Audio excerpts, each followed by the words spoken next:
I hope कि आप सारे बच्चे अच्छे होंगे। आज के इस क्लास में आज के जो बच्चों इस क्लास में हम जो पॉइंट्स डिस्कस करने वाले हैं, आपको एक मजेदार चीज मैं बताने वाला हूं। थोड़ा सा मैं आप सभी बच्चों को, जैसे लास्ट क्लास में मैंने आपको नाउन डिस्कस किया था, आज बच्चों में जो डिस्कस करने वाला हूं ये है नाउन का सेकेंड पार्ट, जिसको बच्चों हम लोग क्या बोलते हैं। यू नो इस पार्ट्स को हम किस नाम से जानते हैं, तो नाउन एंड केस।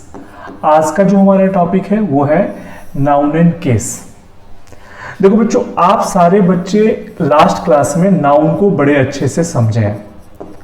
आज हम जो भी कुछ पढ़ने वाले हैं नाउन के केस के बारे में पढ़ने वाले हैं। आज का हमारा यही वीडियोस है कि हम नाउन के केस के बारे में समझें। देखो बच्चों, केस एक ऐसा टॉपिक है जो नाउन और प्रोनाउन दोनों के लिए लागू होता है। हम आज भी इसके सिर्फ बेसिक कंसेप्ट को डिस्कस करेंगे। एग्जाम में कैसे क्वेश्चंस आते हैं इसके बारे में मैं आपको अच्छे से नेक्स्ट वीडियोस में डिस्कस करूंगा। अभी हम केस का इंफॉर्मेशन समझेंगे। बेटा, केस एक ऐसा टॉपिक है जो नाउन के लिए भी आएगा और आपके प्रोनाउन के लिए भी आएगा। यह टॉपिक दोनों के लिए आता है। केस हमें क्या बताता है? केस हमें नाउन का सेंटेंस में पोजीशन बताता है कि नाउन सेंटेंस में कहां पे आएगा। अब बच्चों, थोड़ा सा केस को मैं एक्सप्लेन करना चाहूंगा। केस एक्चुअल में होता क्या है?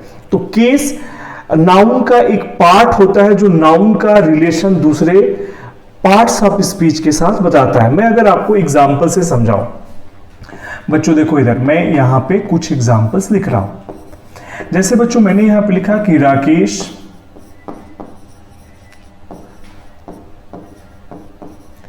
टीचेज अस इंग्लिश। आप यहां पे ध्यान से बच्चों मेरी बात सुनो। राकेश हम सभी को अंग्रेजी पढ़ाते हैं। अब यहां पे राकेश एक नाउन है और एक बेटा यहां पे टीचेज भी नाउन है। अब मैं कहूंगा कि इस वर्ब, टीच एक वर्ब है, इस वर्ब के साथ इस नाउन का क्या रिलेशन है? राकेश यहाँ पे नाउन है, तो आप सभी जानते हो कि बच्चों राकेश यह एक्ट कर रहा है। तो ग्रामर की भाषा में जो एक्ट करता है, जो एक्शन करता है, उसको बच्चों हम लोग बोलते हैं सब्जेक्ट। यानी कि मैं कहूंगा कि इस वर्ब का रिलेशन इस नाउन के साथ सब्जेक्ट का है और इसी को कहा जाता है केस। मैं इसको ऐसे भी लिख सकता हूं कि आई टीच राकेश। मैं इसको वैसे भी लिख सकता हूं कि मैं राकेश को पढ़ाता हूं। अब यहां पे क्या है कि ये राकेश नाउन है और इस नाउन के साथ इस वर्ब का क्या रिलेशन है? तो बच्चों इस पर एक्शन हो रहा है जिसको हम लोग बोलते हैं ऑब्जेक्ट। इसी सेक्शन को हम बोलते हैं बच्चों केस। अब केस क्या करेगा बच्चों? सेंटेंस में नाउन को सब्जेक्ट और ऑब्जेक्ट के रूप में आपको पॉइंट आउट करेगा, डिनोट करेगा। बच्चों यहां पे समझो कि किसी भी सेंटेंस के फॉर्मेशन में तीन चीज की काफी रिक्वायरमेंट होती है, सब्जेक्ट, वर्ब और ऑब्जेक्ट। इस क्लास में आप सब्जेक्ट क्या होता है, ऑब्जेक्ट क्या होता है, सब्जेक्ट किस जगह पे आता है, ऑब्जेक्ट किस जगह पे आता है, ये सारी चीजें हम यहाँ पे सीखने वाले हैं। तो बच्चों देखो, अब मैं बात करूंगा कि ये केस कितने तरह का होता है, यानी कि इसके टाइप्स की अगर मैं बात करूं तो देखो बेटा, जो सबसे पहला टाइप्स होता है इसको ग्रामर की भाषा में हम बोलते हैं नॉमिनेटिव केस। कुछ किताबों में बच्चों इसको सब्जेक्टिव केस भी कहा जाता है, नॉमिनेटिव या सब्जेक्टिव केस कहा जाता है। अब देखो बेटा, कौन सा ऐसा वो नाउन है जो नॉमिनेटिव या सब्जेक्टिव केस में माना जाएगा? इसके लिए आपको कौन से पॉइंट याद रखना है? एक ऐसा नाउन जो डिनोट करेगा बच्चों सब्जेक्ट टू वर्ब, यानी कि जो नाउन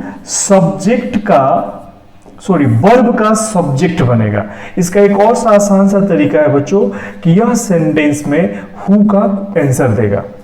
सब्जेक्टिव केस में वही नाउन होता है जो हु के जगह पे आता है, यानी कि जो हु का आंसर देता है।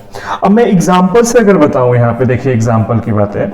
जैसे बच्चों मैंने कहा कि Ram help the poor, Ram ने गरीब लोगों की मदद की। अब आप बच्चों इसमें हु का क्वेश्चन करें। मैंने कहा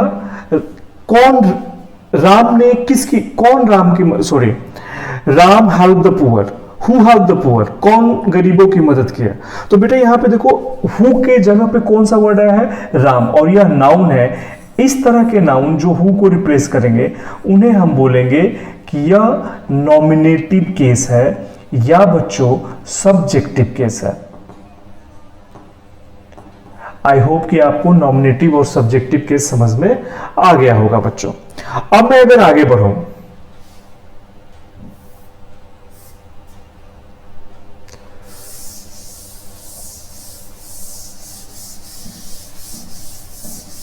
देखो बच्चों, अगर मैं टाइप नंबर 2 की तरफ चलूं, if I discuss about type number 2 जिसको हम बोलते हैं ऑब्जेक्टिव केस। देखो बच्चों, अगर ऑब्जेक्टिव केस आपको समझना है तो थोड़ा सा आपको इस साइड आना होगा। मैं थोड़ा सा आपसे ऑब्जेक्ट के बारे में कुछ सवाल करना चाहूंगा। जैसे बच्चों मैंने लिखा कि ही वॉज अ किंग, वह एक राजा था। अब मैं आपसे पूछूंगा कि इसमें ऑब्जेक्ट कौन सा है, कौन सा वर्ड ऑब्जेक्ट है। तो एक बार आप तुरंत बोलोगे कौन सा इसमें ऑब्जेक्ट है बच्चों। तो देखो मैक्सिमम बच्चे यही बोलेंगे कि इसमें किंग ऑब्जेक्ट है। बच्चों मेरी बात ध्यान से सुनना, ये जो वॉज है ना, यह हेल्पिंग वर्ब है। वॉज हेल्पिंग वर्ब है, और हेल्पिंग वर्ब के बाद अगर कोई नाउन या प्रोनाउन आता है तो बच्चों ग्रामर के टर्म में इसको हम बोलते हैं complement. This section is called complement. Generally जो मेन वर्ब के बाद आता है, अगर आपको कोई मेन वर्ब दिखे और मेन वर्ब के बाद बच्चों अगर कोई नाउन या प्रोनाउन आता है, वही एक्चुअल में ऑब्जेक्ट होता है। ये याद रखना, यानी कि इसमें यह जो किंग है यह एक कंप्लीमेंट है बच्चों। This is complement. अब अगर मैं कहूं कि ही सॉ अ किंग, वह एक राजा को देखा, तो जैसे ही बच्चों मैंने बोला he saw a king, main verb के बाद अ किंग आया, ये ऑब्जेक्ट है। थोड़ा सा इसको अच्छे से समझिए। किसी भी सेंटेंस में बेटा जो ऑब्जेक्ट आता है, अगर मैं ऑब्जेक्ट की बात करूं तो जनरली जो ऑब्जेक्ट होगा ये दो तरीके का आएगा। ये भी थोड़ा सा यहां पे समझो। एक ऑब्जेक्ट को हम बोलते हैं डायरेक्ट ऑब्जेक्ट, जबकि दूसरे ऑब्जेक्ट को बच्चों हम बोलते हैं इनडायरेक्ट ऑब्जेक्ट। यानी कि सेंटेंस में ऑब्जेक्ट दो तरह का आता है, डायरेक्ट एंड इनडायरेक्ट। डायरेक्ट और इनडायरेक्ट के कंसेप्ट की अगर मैं बात करूं, डायरेक्ट कौन होता है बच्चों, अगर आप सेंटेंस में व्हाट का क्वेश्चन करते हो तो उसके जगह पे जो नाउन या प्रोनाउन आएगा वो डायरेक्ट ऑब्जेक्ट होगा। अगर आप किसी सेंटेंस में whom का क्वेश्चन करते हो तो उसके जगह पे जो आएगा वो होगा आपका इनडायरेक्ट ऑब्जेक्ट। मैं एक ही एग्जांपल में अगर दोनों को पुट करके समझाऊं तो बच्चों जैसे मैंने लिखा एक एग्जांपल में, सी गेव मी अ रोज। अब यहां पे बच्चों देखो दो तरह के ऑब्जेक्ट हैं, एक रोज भी है और एक मी भी है, रोज और मी है। अब आप इसमें क्वेश्चन कर सकते हो कि कौन व्हाट के जगह पे आया है, कौन हुम के जगह पे आया है। उसने मुझे व्हाट क्या दिया, क्या का आंसर ये आ रहा है तो ये है डायरेक्ट ऑब्जेक्ट। किसको दिया, हुम का आंसर आ रहा है तो बच्चों ये है इनडायरेक्ट। अब आपको मैं एक बढ़िया सा तरीका बताता हूं। अगर किसी सेंटेंस में बच्चों इनडायरेक्ट डायरेक्ट के बाद लिखना पड़े या डायरेक्ट के जगह पे आए तो हमेशा याद रखना बच्चों, इनडायरेक्ट के पहले हमेशा प्रीपोजिशन टू का प्रयोग किया जाता है। जैसे अगर मैं इसको ऐसे लिख दूं, सी गेव अ रोज, तो बच्चों यहां पे होगा टू मी, यानी कि रोज पहले आया तो इनडायरेक्ट के बाद टू मी का प्रयोग किया जाता है। यहां पे मैंने थोड़ा सा आपको ऑब्जेक्ट के बारे में बताया। सब्जेक्ट आसानी से पता चल जाता है तो इसलिए हमने उसको शॉर्ट में रखा। अब यहां पे देखो बेटा, ऑब्जेक्टिव केस में कोई नाउन कब कैसे होता है, तो याद रखना पहली बात कि ये दो तरीके का होगा। जो ऑब्जेक्टिव केस का नाउन होगा वो दो फॉर्म में बटा रहता है। एक को कहा जाता है बच्चों एक्यूजेटिव केस और दूसरे फॉर्म को हम बोलते हैं डेटिव केस। ये आसान सा वर्ड है, जो डायरेक्ट ऑब्जेक्ट पे नाउन आएगा वो एक्यूजेटिव होगा और जो इनडायरेक्ट के जगह पे आएगा बच्चों वो जो होगा आपका डेटिव केस में होगा।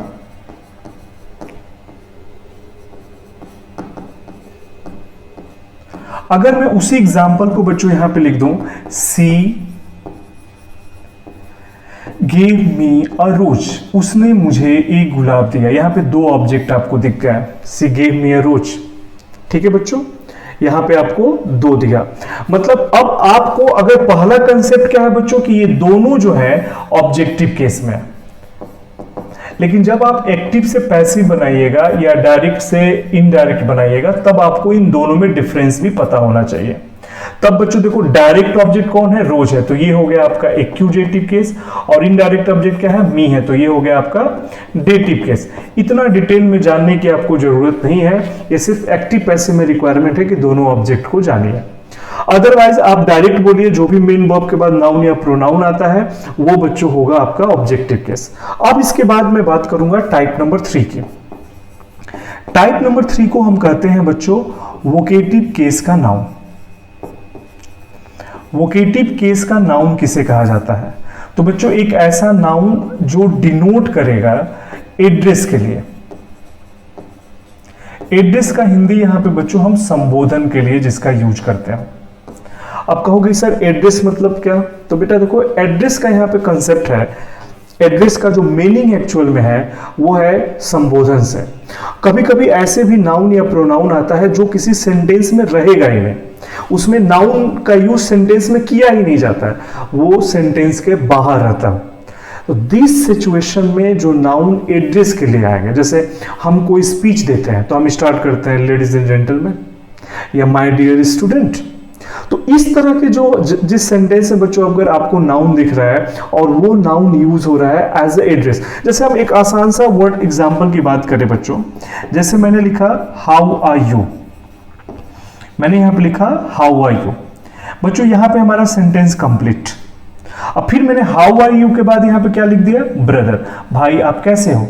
ये वर्ड सेंटेंस में नहीं आया, इसका यूज हम सिर्फ एड्रेस करने के लिए किए हैं। ये बेटा वोकेटिव केस का नाउन है। या हमने बोला ऐसा सेंटेंस बोल दिया, गिव मी 500 रुपीज, और फिर मैंने बोला फादर। अब फादर वर्ड सेंटेंस में नहीं है, इसको सिर्फ एड्रेस करने के लिए किया गया है। तो ऐसा नाउन जो इस सेक्शन में यूज होगा इसको बच्चों हम लोग बोलते हैं वोकेटिव केस का नाउन। इसके बाद एक टाइप और होता है जिसे आप ध्यान से देखेंगे, और बच्चों ध्यान दो मेरी बात। इसके बाद जो मैं फोर्थ टाइप डिस्कस करने वाला हूं बच्चों, एग्जाम के पॉइंट ऑफ व्यू से यही इंपॉर्टेंट है। सब्जेक्टिव केस, ऑब्जेक्टिव केस या वोकेटिव केस, इन तीनों का यूज अलग अलग टॉपिकों में है, नो डाउट आप अलग अलग टॉपिक में इसका यूज कर सकते हैं। लेकिन आपको मैं बता दूं कि जो एग्जैक्ट क्वेश्चंस आता है ना नाउन एंड केस का, जो आपके एग्जाम में क्वेश्चन आएगा वो आएगा सिर्फ इस फोर्थ पॉइंट से, जिसे हम ग्रामर की भाषा में जेनेटिव केस बोलते हैं बच्चों। जेनेटिव या कुछ किताबों में इसको पॉजेसिव केस भी कहा जाता है। यह एक ऐसा वर्ड होता है जो डिनोट करेगा बच्चों ऑनरशिप। हम कहां पे यूज करेंगे, ऑनरशिप या पोजीशन को दर्शाएगा। ऐसा नाउन जो ऑनरशिप और पोजीशन की बात करता हो। बच्चों देखो जैसे ये पेन है और मैंने बोला कि यह पेन मेरा है, तो क्या होगा यहाँ पे इसकी इंग्लिश, माई पेन। आपका है तो योर पेन, उसका है तो हिज पेन, हम ऐसे यूज करते हैं। लेकिन बात अगर किया जाए नाउन का पोजीशन, नाउन पे दर्शाना हो, मैंने बोला ये राम का कलम है, या सिर्फ एक वर्ड राम का कलम, इस वर्ड को जिस फॉर्मेट में लिखा जाता है, मैंने यहां पे बोला राम का कलम मतलब राम्स पेन। ये जो वर्ड देख रहे हो बच्चों, ये वर्ड ही जेनेटिव केस का नाउन। अब प्रॉब्लम क्या होता है कि जो एपस्ट्रॉफी एस है ना, इसमें प्रॉब्लम होता है। अगर मुझे बोलना हो लड़कियों का हॉस्टल, तो हम लिखेंगे यहां पे गर्ल्स हॉस्टल। अब जैसे बच्चों मुझे बोलना हो कलम का ढक्कन, आपकी इसकी इंग्लिश क्या होगी, मैक्सिमम बच्चे बोल देते हैं पेंस कैप, बट लेको बच्चों याद रखना इसमें यूज होगा ऑफ का प्रयोग, और कैप ऑफ पेन बोला जाता है। और बच्चों दो नाउन के बीच में ऑफ हो तो 90% केस है कि उसके पहले आर्टिकल द का प्रयोग किया जाता है। अब देखो एग्जाम में पहला क्वेश्चन तो यही आ जाएगा कि सर आपने यहाँ पे एपस्ट्रॉफी एस यूज किया है, यहाँ पे सिर्फ एपस्ट्रॉफी साइन और यहाँ पे ऑफ क्यों यूज किया गया। तो कई सारे इस पर क्वेश्चंस बनते हैं बच्चों एपस्ट्रॉफी एस से और ऑफ पे। तो यहां पे मुझे आपको सिर्फ और सिर्फ केस समझाना था, मैंने केस को एक्सप्लेन करा है।